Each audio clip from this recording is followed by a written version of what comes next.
কিন্তু একটা দুঃখজনক বিষয় হচ্ছে আমি উপরে যে সিজার বাধ্যতামূলক যে কারণগুলো বলছিলাম, এই কারণগুলো মায়েদের নেই। বাচ্চা মা উভয়ই সুস্থ।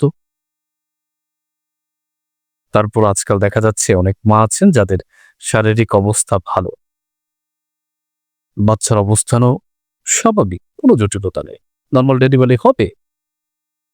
তবুও তাদের ভয় হয় এবং তাদের ভুল ধারণা বা পরিবারের চাপে সিজার করিয়ে নিচ্ছেন।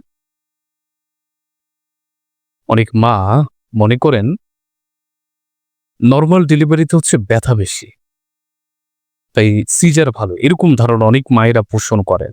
যদি আপনি হবু মা হতে যাচ্ছেন, আপনি হয়তোবা এরকম ধারণা পোষণ করে আছেন। কিন্তু মনে রাখবেন সিজার সহজ পথ নয়। বরং এটি একটি বড় অপারেশন যার প্রভাব থেকে যায় আজীবন। জি, আজীবন যার প্রভাব থেকে যায়।